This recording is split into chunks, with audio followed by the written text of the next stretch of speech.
AITA for telling my dad that his new girlfriend of 3 weeks and her 4 kids can't come to my birthday. Nobody invited them, but they came anyway and acted like it was their birthday. I honestly do not even know where to begin. I guess I will start by saying that my dad and I have always had a pretty decent relationship. It was never perfect, but he was always there when I needed him, and I appreciated that, especially after my parents divorced when I was 15. It was hard, of course. It is never easy to watch your family break apart, but over time, things settled into a new kind of normal. I primarily lived with my mom, especially after I left for university, but I would still see my dad most weekends when I came home. Now, fast forward to about 3 weeks ago. My dad started dating this woman out of nowhere. I had no idea he was even seeing anyone until he casually dropped it into conversation one night when I was home visiting. It caught me off guard because it felt so sudden, but I figured he was an adult and he could make his own choices. I did not have to love it, but it was not really my business to control who he dated. I thought it would be a distant thing, something I might hear about now and then but not have to really interact with. I could not have been more wrong. This woman, who I barely know, has 4 kids. 4. And they are not tiny toddlers you can distract with toys, they are loud, opinionated, and very much present.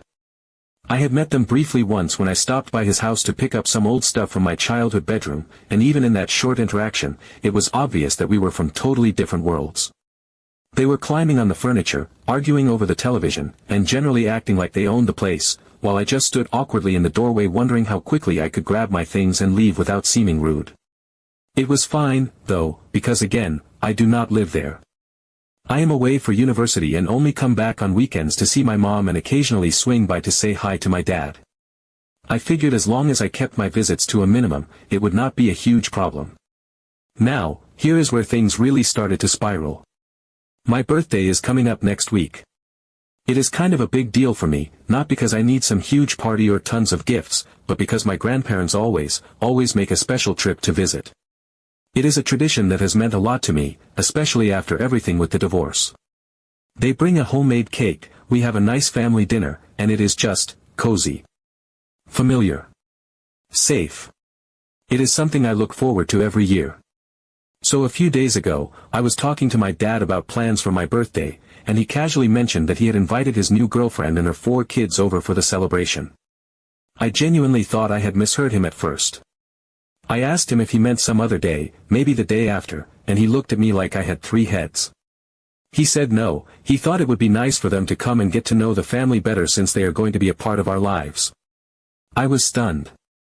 I told him that I really just wanted it to be a small family thing with my grandparents like always. I tried to be as polite as possible because I did not want to start a huge fight, but I made it clear that I was not comfortable with strangers crashing what has always been an intimate family gathering. He shrugged and said that he had asked my brother and sister if they cared, and they had said it was fine. That pissed me off more than I can explain. I asked him why he would ask them and not me, considering it is my birthday, and he looked at me without a shred of guilt and said that I always say no to hanging out with them when I visit anyway. And here is the thing. Yes, I have said no to hanging out with them. But he makes it sound like I am being petty or antisocial for no reason. When I come home from university, I am exhausted. I have classes, exams, and part-time work. The weekends are my only time to breathe, to see my friends from my hometown, to reset before heading back into another stressful week. The few times he has asked me to come hang out with his girlfriend and her kids, it has been last minute, chaotic, and completely inconsiderate of the fact that I already had plans or just needed a few hours to decompress. It is not that I hate them. I just do not know them. At all. And honestly, it feels like my dad is trying to shove this whole new family idea down my throat without giving me any time or space to process it. I was so mad when he said that.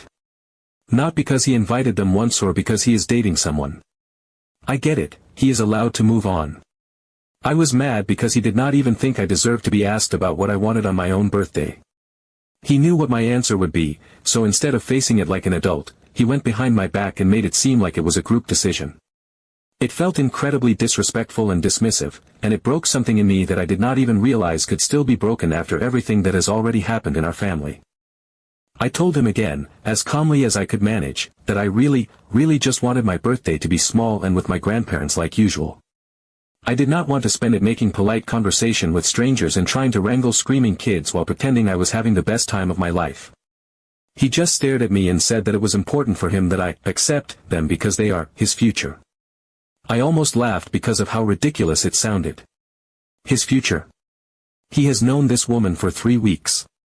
Her kids barely even know his name, and now suddenly they are part of some grand master plan. I have spent the last few days stewing about this. I feel like I am stuck between a rock and a hard place. If I do not show up, I look like the bad guy who is refusing to be welcoming. If I do show up, I am going to be miserable the entire time, and my birthday, which is supposed to be a happy memory with my grandparents, will be tainted by resentment and awkwardness. My mom, bless her heart, said I could just have dinner at her house instead, and my grandparents said they will come there if I want. But it should not have to be like this. I should not have to move my birthday plans because my dad could not be bothered to have a basic conversation with me about something that actually matters to me. I keep thinking about how easy it would have been for him to say, "Hey, I was thinking about inviting them, but if you would rather keep it just family this year, that is totally fine." That would have meant the world to me. That would have shown he respected me, that he understood this was not about being selfish or petty, but about holding on to something important to me during a time in my life where everything else feels like it is constantly changing.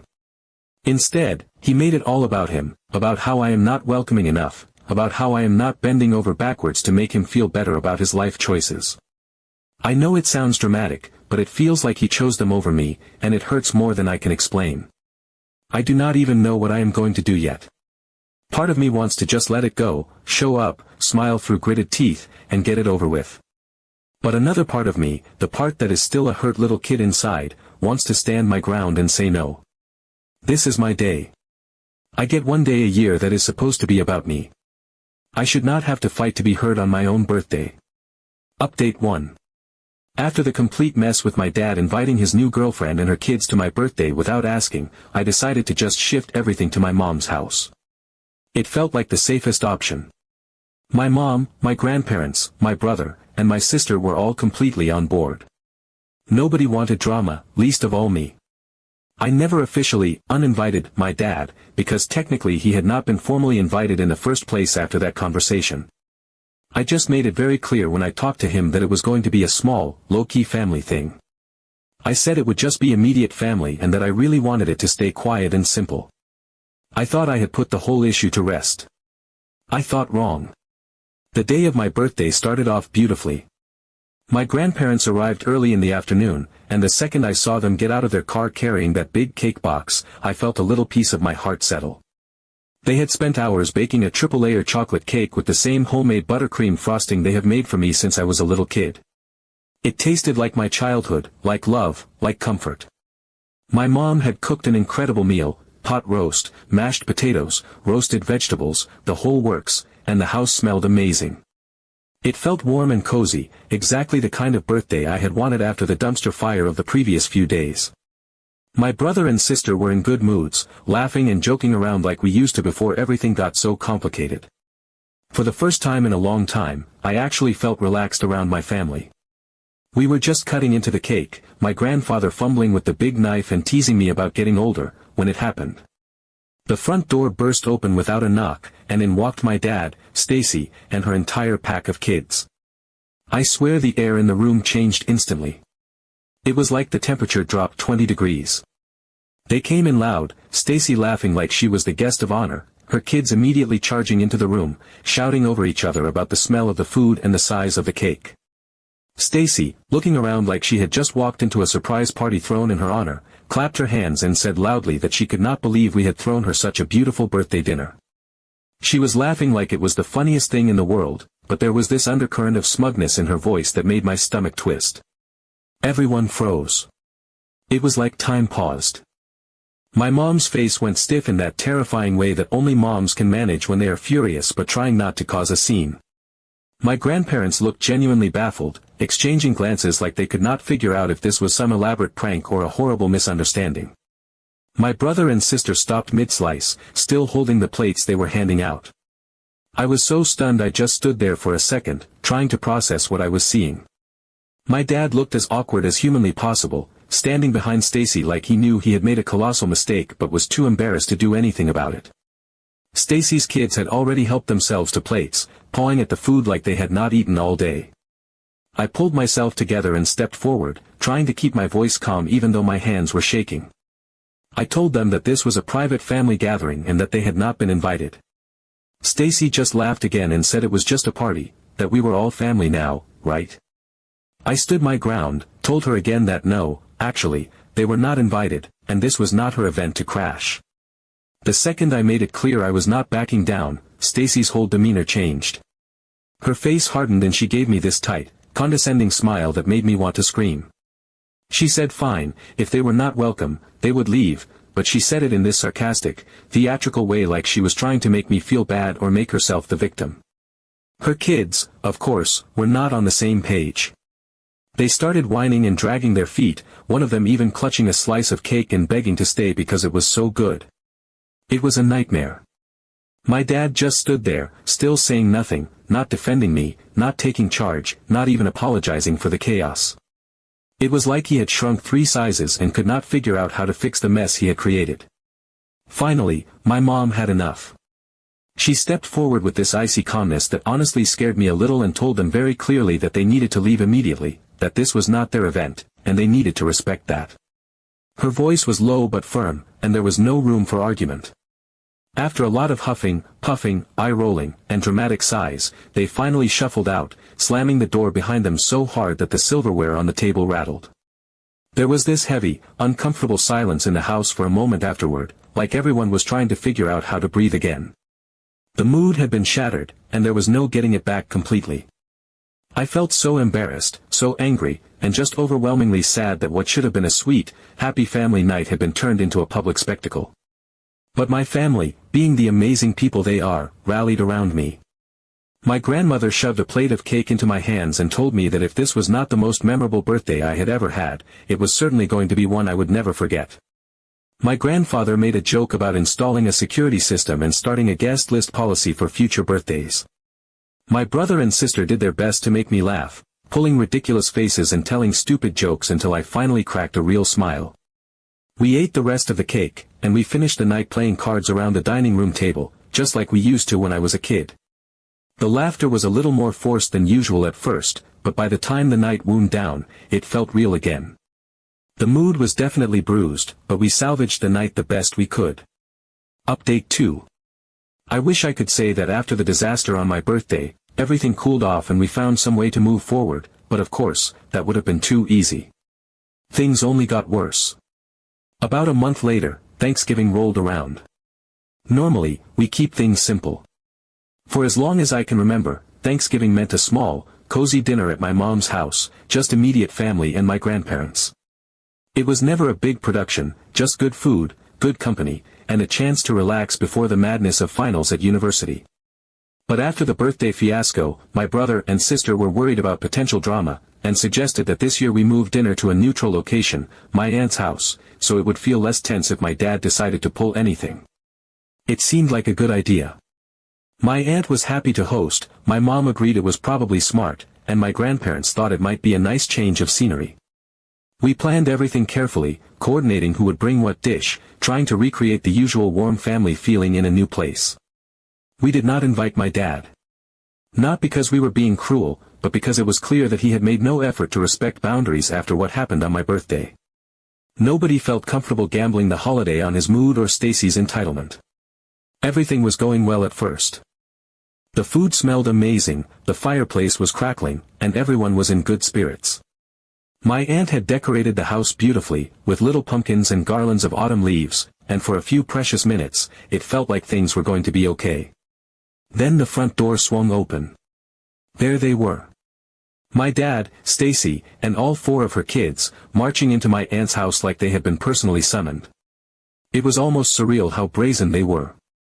Stacy did not even pause to greet anyone, she just breezed past the entryway, headed straight for the kitchen, and started helping herself to food like it was a buffet. Her kids immediately spread out, one of them grabbing a drink off the table and managing to spill a full glass of juice all over my aunt's brand new carpet within 5 minutes of arrival. The room went dead silent. My mom looked like she was about to faint. My grandparents were frozen in place, my grandfather gripping his cane a little tighter, my grandmother's mouth opening and closing like she could not find the right words. My aunt, bless her heart, tried to keep her composure and quietly pulled my dad aside, asking him what exactly he thought he was doing. My dad, who clearly had no shame left to spare, said loudly enough for half the room to hear that they were family and deserved to be included too. His voice had this self-righteous tone that made my blood boil, like he thought he was some kind of noble hero bringing us the gift of his presence. My brother, who is usually the peacemaker of the family, stepped up before I could say anything.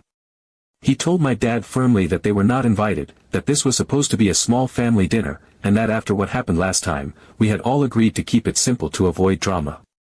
He said my dad knew exactly what he was doing by showing up uninvited again, and that he was making everything worse, not better. Stacy, who had been eavesdropping while shoveling mashed potatoes onto her plate, immediately jumped into the conversation.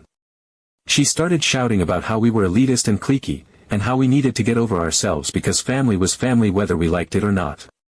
Her voice got louder and shriller with every word, and soon it turned into a full-on screaming match between her and my aunt, who had finally run out of patience. It was awful. Absolutely humiliating. My little cousins, who were there for the dinner, were clinging to their mom's leg, crying because they did not understand why the adults were yelling. My grandparents looked completely devastated, like they could not believe this was happening under their roof, or at least what was supposed to be their safe family gathering. Finally, my uncle, who is a pretty calm and laid-back guy most of the time, had enough. He physically positioned himself between Stacy and the rest of us and told them they needed to leave immediately. He kept his voice low and firm, but there was no mistaking the message. Stacy made a huge scene about being thrown out on Thanksgiving, as if we were monsters and she was some helpless victim. Her kids whined and protested, dragging their feet and complaining loudly, but eventually they all shuffled back out the door. The second they were gone, it felt like the house could breathe again, but the damage had already been done. No one felt like eating after that. The table, once so full of laughter and warmth, was now just a collection of half-finished plates and awkward silence. People tried to rally, to salvage the dinner, but it was like the soul of the holiday had been stomped all over and we could not quite get it back. I spent most of the evening sitting on the front steps with my brother and sister, trying to make sense of how things had spiraled so badly. It was heartbreaking, realizing that this was probably the new normal with our dad, that he would keep forcing this woman and her chaos into our lives whether we liked it or not, and that he cared more about playing house with them than preserving the relationships he already had with us. Later that night, after everyone had gone home and I was lying in bed staring at the ceiling, my phone buzzed. It was a text from my dad. A long, exhausting paragraph telling all of us how disappointed he was, how we were being unfair and closed-minded, how he could not believe we would treat his new family like outsiders. He said he was ashamed of how we had acted, and that he did not want to be part of such a toxic environment. Afterward, my dad texted all of us a long paragraph about how disappointed he was in us for not embracing his new family, and said he didn't want to be part of such a toxic environment. Update 3. It took a few weeks after the Thanksgiving disaster for anyone to even consider trying to mend the mess that had exploded between us. Emotions were still raw, and honestly, I was fine avoiding the whole situation for a while. I threw myself into finals at university, hung out with my hometown friends when I could, and tried not to think too much about how everything with my dad had fallen apart. But deep down, even through all the anger and disappointment, I missed him. He is still my dad. That part of me never switched off, no matter how much easier it would have been if it did. Eventually, it was my mom who broke the stalemate. She reached out to my dad and suggested we all meet somewhere neutral. No family homes, no big scenes, just a small place where we could sit down and actually talk like adults. She said it was not about rehashing every bad moment but about trying to find a way forward before even more resentment piled up between us. I was hesitant. I worried it would turn into another disaster, or worse, another guilt trip where I would somehow be made to feel like the villain for wanting boundaries. But against my better judgment, I agreed. I figured if there was even the slightest chance of salvaging something real with my dad, it was worth trying. We met at a small coffee shop downtown, the kind of place with rickety tables, chipped mugs, and way too many fake plants crammed into the windowsills. It felt safe. Neutral territory. Unthreatening in a way that bigger or more formal places would not have been. It was awkward at first. My mom was there, my dad was there, Stacy was very notably not there, and I was there, sitting across from him feeling like we were strangers trying to remember how to speak the same language. My mom took the lead, easing us into the conversation by calmly explaining how hurtful it had been that he had bulldozed over boundaries and traditions that meant a lot to all of us, not just me. She said it was never about him moving on or finding happiness with someone new. Everyone wanted that for him. It was about basic respect, about not trampling over years of shared history to force a new life into existence without allowing anyone the space to adjust. For once, my dad actually listened. He did not interrupt. He did not roll his eyes or sigh heavily like he usually does when confronted. He just sat there, looking older and smaller somehow, and listened. When it was my turn to speak, I told him everything I had been holding back. I said that I did not hate his girlfriend or her kids. I was not trying to sabotage his happiness. But I needed time. I needed to feel like my feelings mattered too, especially on days that had been sacred to our family long before anyone new entered the picture.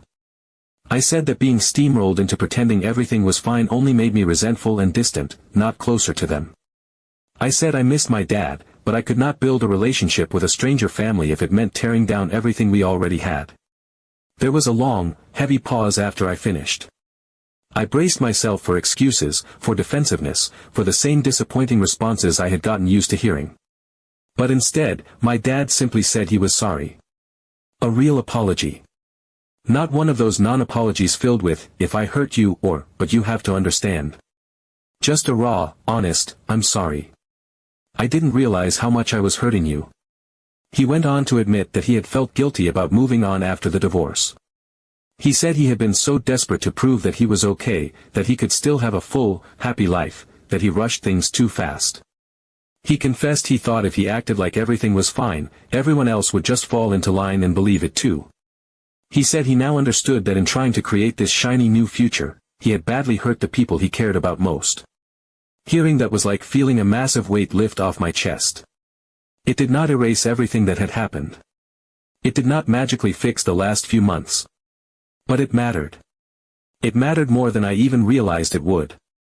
We made some real agreements right there in that cramped little coffee shop. No more surprise guests at family events.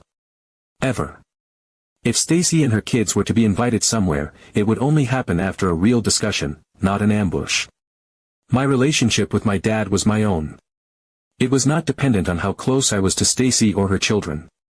He said he respected that and promised he would not force a dynamic that was not ready to exist yet. Since that conversation, things have been much smoother. My dad and I have met up a few times, just the two of us, grabbing lunch or walking around the park, and those meetings have felt good. Not perfect.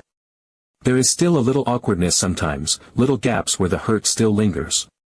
But it feels real again, like something worth rebuilding slowly and carefully instead of something that was slipping through my fingers no matter how hard I tried to hold on.